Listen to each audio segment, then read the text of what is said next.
رب اشرح لی صدری ویسر لی امری واحلل عقدۃ من لسانی یفقہوا قولی۔ معزز سامعین و ناظرین، ہر سال 25 دسمبر کا دن عیسائی عید کے طور پر مناتے ہیں، جسے وہ کرسمس ڈے کے نام سے یاد کرتے ہیں۔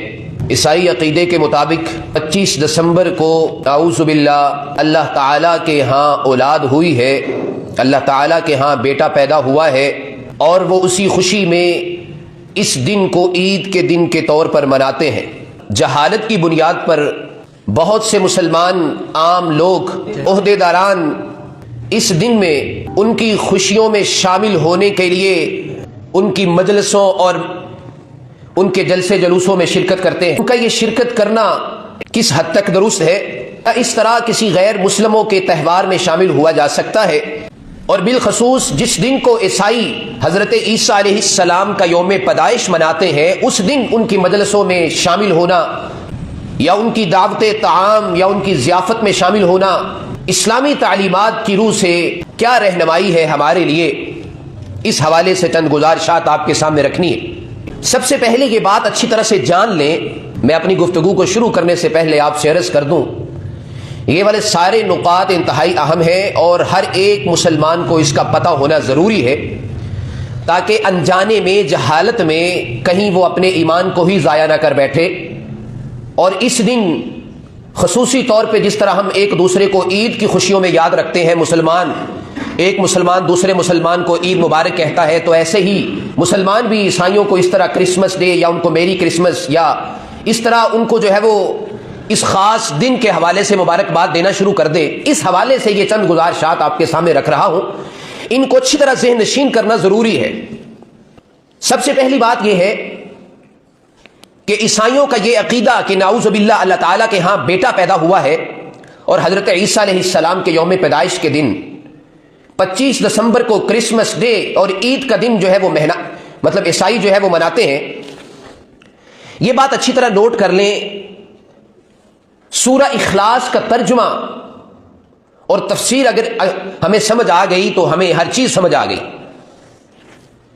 سورہ اخلاص میں فرمایا اللہ رب العزت نے، قل هو اللہ احد، کہہ دیجئے اے پیغمبر صلی اللہ علیہ وآلہ وسلم، اللہ ایک ہے، اللہ الصمد، اللہ بے نیاز ہے، لم یلد، نہ اس نے کسی کو جنم دیا ہے، ولم یولد، نہ اس کا کوئی اولاد ہے اور نہ وہ کسی کا باپ ہے، ولم یکن لہ کفوا احد، اور نہ ہی اس کا کوئی برابر یا اس کا ہمسر اور ساجی ہے۔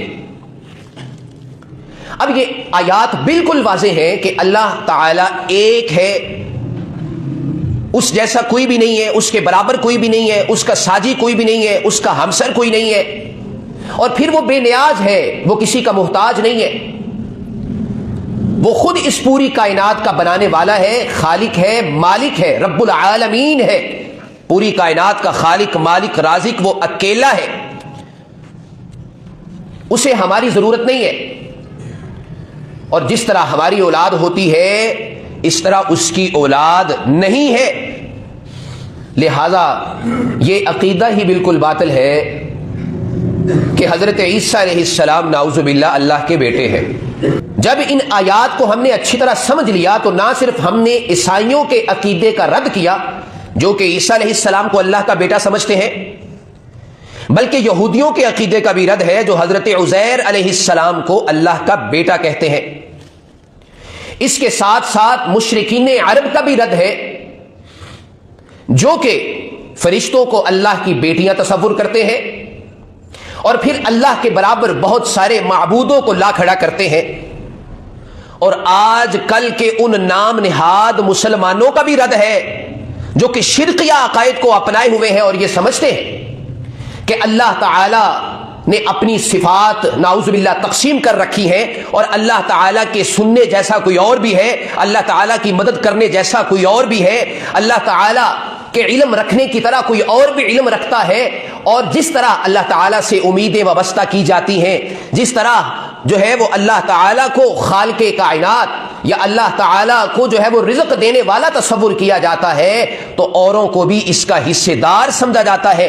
لہذا یہ تمام شرکیہ عقائد اور نظریات جو عام مسلمانوں کے اندر بھی پائے جاتے ہیں ان کا بھی اس کے اندر رد کر دیا گیا ہے کہ اللہ بے نیاز ہے. اللہ الصمد، اللہ بے نیاز ہے، اللہ تعالیٰ ایک ہے، نہ اس کی ذات میں کوئی شریک ہے نہ اس کی صفات میں کوئی شریک ہے. اس کی عبادت صرف اسی کی، کسی اور کی عبادت نہیں کی جا سکتی ہے. سجدہ صرف اسی کا، رکوع صرف اسی کے سامنے، دعائیں صرف اسی سے، توکل و اعتماد رکھنا صرف اسی سے، بھروسہ رکھنا صرف اسی سے، امید رکھنا صرف اسی سے، خوف کھانا صرف اسی سے. اس کے علاوہ کسی اور سے اگر ہم خوف کھائیں گے، امیدیں وابستہ رکھیں گے، دعائیں فریادیں رکھیں گے، مدد میں ہم کسی اور کو اگر پکاریں گے تو یہ شرکا جو ہے وہ شرکیہ عقائد اور نظریات ہیں جن کا رد سورہ اخلاص میں کر دیا گیا ہے. دوسری بات، اس طرح کا نظریہ رکھنا کہ اللہ تعالیٰ کی نعوذ باللہ اولاد ہے، اتنی بڑی بات ہے.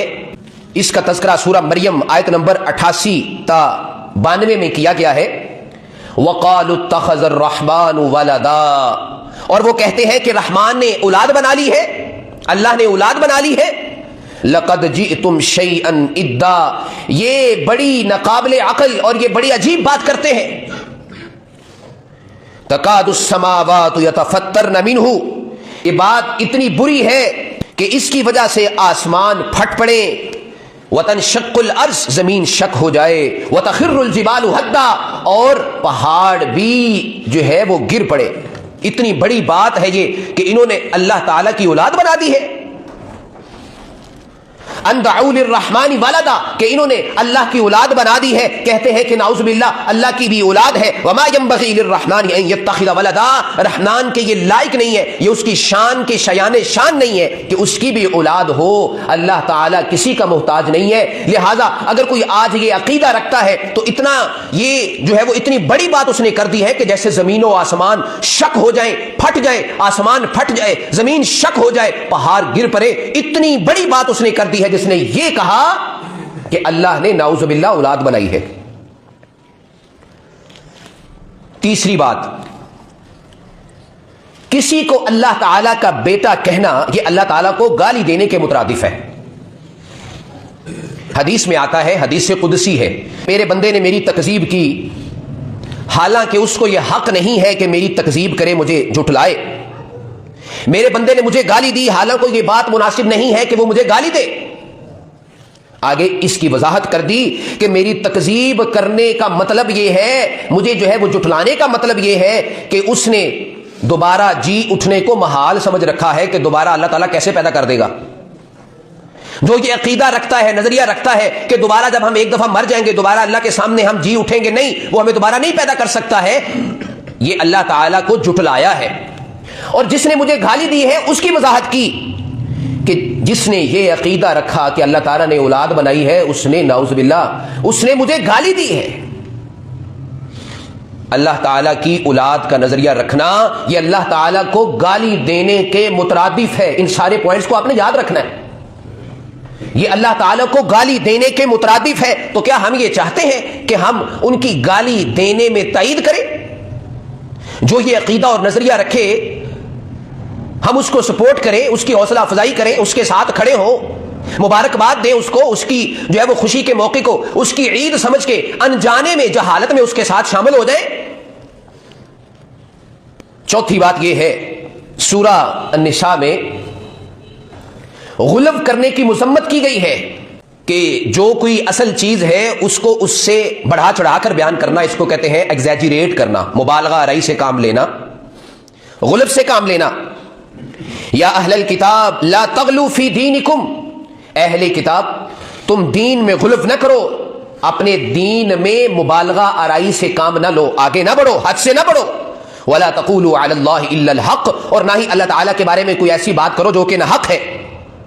انما المسیح عیسی ابن مریم رسول اللہ، بے شک مسیح علیہ السلام، حضرت عیسیٰ علیہ السلام، عیسیٰ بن مریم علیہ السلام رسول اللہ ہے، وہ اللہ کے رسول ہے. وکلمتہ، اور اس کا کلمہ ہے، القاہا الی مریم، جو اس نے مریم کی طرف ڈالا ہے. اور آیت کے آگے حصے میں فرمایا کہ ولا تقولوا ثلاثہ، اور تم یہ بھی نہ کہو کہ وہ تین ہیں، جس طرح کہ عیسائیوں کا عقیدہ ہے، باپ، بیٹا، روح القدس۔ تو یہ سارے نظریات کی نفی کر دی گئی۔ دین کے اندر غلو کرنا، دین کے اندر مبالغہ آرائی سے کام کرنا، پہلے ان کو اس سے منع کیا اور ساتھ ہی آگے ان کے اس کے غلط عقیدے کی نفی کر دی کہ عیسیٰ علیہ السلام، عیسیٰ بن مریم اللہ کے رسول ہیں، اس کے بندے ہیں، اس کے رسول ہیں۔ جس طرح کہ عیسیٰ علیہ السلام نے خود بھی کہا تھا سورہ مریم کے شروع میں، قال انی عبد اللہ آتانی الکتاب وجعلنی نبیا، میں اللہ کا بندہ ہوں، اس نے مجھے کتاب دی ہے اور اس نے مجھے نبی بنا کے نازل کیا۔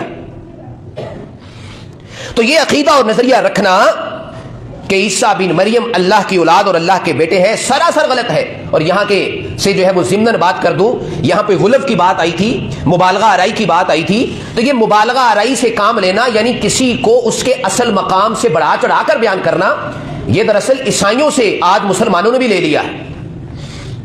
تھوڑا سا اس کو شکل خود پہنا دی ہے رسول اللہ صلی اللہ علیہ وآلہ وسلم کے بارے میں۔ اگر جو آپ کا اصل مقام و مرتبہ ہے، اگر ہم ان سے بڑھا چڑھا کر اس کو بیان کریں گے تو یہ بھی شرک میں آئے گا۔ اگر ہم یہ سمجھیں گے کہ نعوذ باللہ رسول پاک صلی اللہ علیہ وآلہ وسلم اللہ کے نور میں سے ہے، نعوذ باللہ اللہ تعالیٰ نے کچھ چیزیں تقسیم کر رکھی ہیں، ان کو عطا کر دی ہیں، بہت ساری باتیں ہیں جو کہ کرنے والی ہیں، اگر ہمارا عقیدہ اور نظریہ بھی اسی طرح کا ہے تو اس پر نظر ثانی کرنے کی ضرورت ہے، اس کو سوچنے سمجھنے کی ضرورت ہے۔ کہیں ہم اس کے اندر غلو تو نہیں کر رہے ہیں، دین کے اندر مبالغہ آرائی سے کام تو نہیں لے رہے، جبکہ اگر ہم مبالغہ آرائی سے کام لیں گے، جس طرح رسول پاک صلی اللہ علیہ وآلہ وسلم نے ایک حدیث میں واضح طور پہ فرما دیا تھا، لا تطرونی کما اطرت النصارى ابن مریم، تو میرے بارے میں مبالغہ آرائی سے کام نہ لینا، غلو سے کام نہ لینا، مجھے حد سے نہ بڑھا دینا۔ اور یہ حد سے کیسے بڑھا جاتا ہے یہ ہم اپنے قوالوں سے سیکھ سکتے ہیں، کیسے جو ہے وہ بڑھایا جاتا ہے، کچھ نام نہاد نعت خانوں سے سیکھ سکتے ہیں۔ لا تطرونی کما اطرت النصارى، مجھے میرے بارے میں مبالغہ آرائی سے کام نہ لینا، جس طرح عیسائیوں نے حضرت عیسیٰ علیہ السلام کے بارے میں مبالغہ آرائی سے کام لیا تھا، غلو سے کام لیا تھا۔ فإنما أنا عبدہ، میں اس کا بندہ ہوں، رسول پاک صلی اللہ علیہ وسلم خود فرما رہے ہیں میں اس کا بندہ ہوں۔ فقولوا عبد اللہ ورسولہ، تو مجھے عبد اللہ کہو، اللہ کا بندہ کہو، ورسولہ، اور اس کا رسول کہو، مجھے اللہ کا بندہ اور اس کا رسول کہو، میرے مقام سے بڑھا چڑھا کر مجھے نہ اس طرح بنا دینا جس طرح عیسائیوں نے عیسیٰ علیہ السلام کو بنا دیا تھا۔ لہذا چوتھی بات، یہ میں نے چوتھا نقطہ آپ کے سامنے ذکر کیا ہے کہ دین میں غلو کرنے سے منع کیا گیا ہے، اور یہ عیسیٰ بن مریم کے بارے میں جو عیسائیوں کا یہ غلط عقیدہ اور نظریہ ہے کہ وہ اللہ کی اولاد ہے، اس کی نفی کی گئی ہے کہ عیسیٰ علیہ السلام یہ اللہ کے بندے اور اس کے رسول ہیں۔ پانچویں بات یہ ہے، سورہ المائدہ میں اس کا تذکرہ ہے، آیت نمبر 75 نمبر آیت، مل مسیح ابن مریم الا رسول، کہ حضرت عیسیٰ علیہ السلام، مسیح بن مریم، حضرت عیسیٰ علیہ السلام بھی اللہ کے رسول ہے، بالکل اسی طرح کے رسول ہے جس طرح کے پہلے رسول گزر چکے ہیں۔ وَأُمُّهُ صِدِّيقَةٌ، اور اس کی والدہ حضرت مریم علیہ السلام، اس کی والدہ صدیقہ ہے، سچی ہے۔ کانا یأکلان الطعام، اور یہ دونوں عیسیٰ علیہ السلام بھی اور ان کی والدہ بھی یہ دونوں کھانا کھاتے ہیں۔ کانا یأکلان الطعام، یہ دونوں کھانا کھاتے ہیں۔ اب جب اللہ تعالیٰ کے فرما رہے ہیں سورہ المائدہ آیت نمبر 75 میں 75 میں کہ یہ دونوں کھانا کھاتے ہیں، کیا اگر یہ اللہ کی اولاد ہوتے، اللہ کے بیٹے ہوتے تو کیا ان کو کھانا کھانے کی ضرورت تھی؟ جب انسان کھانا کھاتا ہے، پانی پیتا ہے، تو اس کی ساری ضرورتیں، ساری حاجتیں انسانوں والی ہوتی ہیں۔ اللہ تعالیٰ کو کسی کی حاجت نہیں ہے، اللہ تعالیٰ کو کسی کی ضرورت نہیں ہے، تو اللہ تعالیٰ نے اس نظریے کی سختی سے مذمت کر دی کہ یہ دونوں کھانا کھانے والے ہیں، جس طرح باقی انسان کھانا کھاتے ہیں یہ بھی کھاتے پیتے ہیں، لہذا ان کو ان کے مقام سے بڑھا چڑھا کر نہ بناؤ۔ انظر، اچھی طرح سے دیکھ لو، کیف نبین لہم الآیات، کیسے ہم کھول کھول کر تمہارے لیے آیات کو بیان کر رہے ہیں۔ ثم انظر، پھر اچھی طرح دیکھ لو اپنے کردار پر، اپنے اس نظریے پر، اپنے اس جو ہے وہ عقائد پر نظر ثانی کر لو، انا یوفکون، تم کہاں بہکے جا رہے ہو، بہکی سی باتیں کر رہے ہو، صراط مستقیم سے ہٹ رہے ہو، غلط عقائد، غلط جو ہے وہ عقائد کو اپنا رہے ہو، صحیح راستے کو چھوڑ رہے ہو۔ تم غور و فکر سے کام لے لو، عیسیٰ بن مریم اللہ کے بیٹے نہیں ہیں، بلکہ جس طرح انسانوں کی حاجتیں ہیں ان کی بھی اسی طرح کی حاجتیں ہیں۔ اور سورہ آل عمران میں فرمایا کہ ان مثل عیسیٰ عند اللہ کمثل آدم، کہ حضرت عیسیٰ علیہ السلام اللہ کے ہاں حضرت عیسیٰ علیہ السلام کی مثال جو ہے وہ حضرت آدم علیہ السلام کی طرح ہے. خلقہ من تراب، اس کو اللہ تعالیٰ نے مٹی سے پیدا کیا. ثم قال له کن فیکون، پھر اسے کہا ہو جا تو وہ ہو گیا. اس کو اللہ تعالیٰ نے اس کے اندر روح پھونک دی اور اسے کھڑا کر دیا.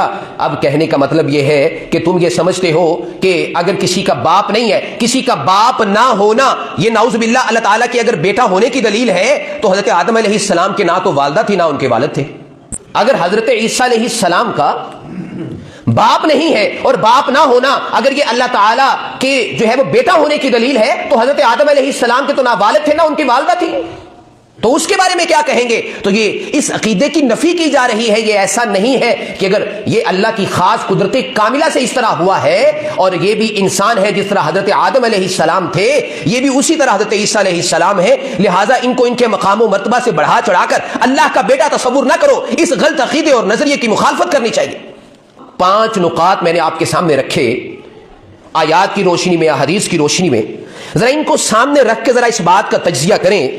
جو ہم اس دن اگر ہم کس کو میری کرسمس کہیں یا اس کو کرسمس کی جو ہے وہ اس دن کے اندر جو ہے ان کی خوشی میں شریک ہو، ان کو ہم جو ہے وہ کانگریچولیٹ دیں، مبارکباد پیش کریں، تو کیا اس بات کو کرنے سے پہلے ذرا یہ سوچ لینا اللہ تعالیٰ کا بیٹا تصور کرنا یہ اللہ تعالیٰ کے غیظ و غضب کو دعوت دینا ہے.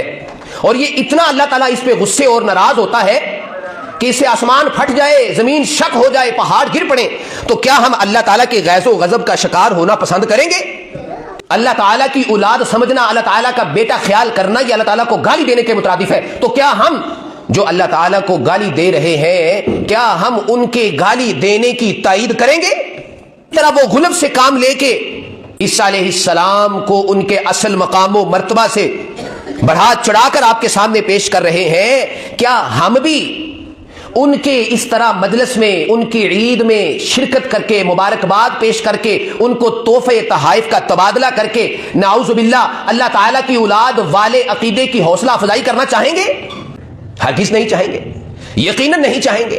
اس سے پہلے ہم چونکہ ان باتوں کا علم نہیں ہوتا ہے، اس لیے ہم دیکھا دیکھی، چونکہ ہمارے گھروں میں کام کرنے والے بھی وہ لوگ ہوتے ہیں اور ہمارے کاروبار کے اندر شریک بھی ہوتے ہیں، تو ہم جو ہے وہ یہ اس کو اسی طرح سمجھ لیتے ہیں کہ جس طرح ہماری اپنی عید ہے اور ہم عید کے موقع پر ایک دوسرے کو خوشی کے پیغامات دیتے ہیں، خوشی کے موقع پہ تو کہتے ہیں یار یہ ان کی بھی عید ہے، لہٰذا اس موقع کے اوپر ہمیں ان کو بھی مبارکباد دینی چاہیے، ان کی اس جو ہے وہ خوشی کے لمحات میں شریک ہونا چاہیے.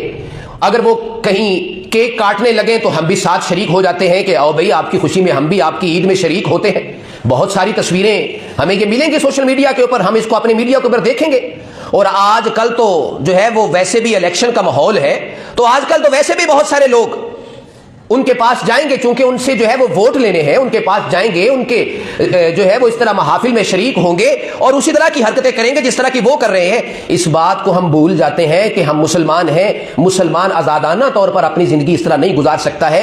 اس کو حدود و قیود کا پابند بنایا گیا ہے تو ہم مسلمان ہیں. جب حدود و قیود کی پابندی کا نام ہی تو مسلمان ہے. حدود و قیود کی پابندی ہم چھوڑ دیں گے، محض آزادانہ طور پہ اپنے ہی خیالات و نظریات کو فالو کریں گے اور جو ہے وہ دنیا میں چل رہا ہے اپنی مرضی اور خواہشات کے مطابق اسی کو ہی دیکھتے اور کرتے رہیں گے. پھر ہم ان لیمٹس کو کراس کر رہے ہیں تو ہماری مسلمانی کے اوپر سوالیہ نشان لگ گیا. جب ہم نے یہ کہہ دیا اشہد ان لا الہ الا اللہ واشہد ان محمدا عبدہ ورسولہ، جب ہم نے یہ کہہ دیا تو اب ہماری اپنی مرضی ختم ہو گئی ہے، ہماری اپنی مرضی نہیں رہی ہے. اب ہم حدود و قیود کے پابند ہو گئے ہیں. اب یہ ہم پر لازم بن گیا ہے کہ ہم نے اس میسج کو عام کر کے ان دوستوں کو بھی اس غلط روش اختیار کرنے سے روکنا ہے، کیونکہ اگر ہم ان کے ساتھ شامل ہو جائیں گے، ان کی اس طرح مجلس میں، ان کی اس طرح دعوت میں، یا ان کو ہم اس طرح مبارکباد پیش کریں گے تو نعوذ باللہ ہم اس عقیدے کو سپورٹ کر رہے ہیں کہ اللہ تعالیٰ کی اولاد ہے، اللہ تعالیٰ کے ہاں بیٹا ہوا ہے. اللہ تعالیٰ ہمیں اس دن اپنے عقائد کی حفاظت کرنے کی جو ہے وہ توفیق عطا فرمائے، اپنے نظریات کی حفاظت کرنے کی توفیق عطا فرمائے. وآخر دعوانا الحمدللہ رب العالمین.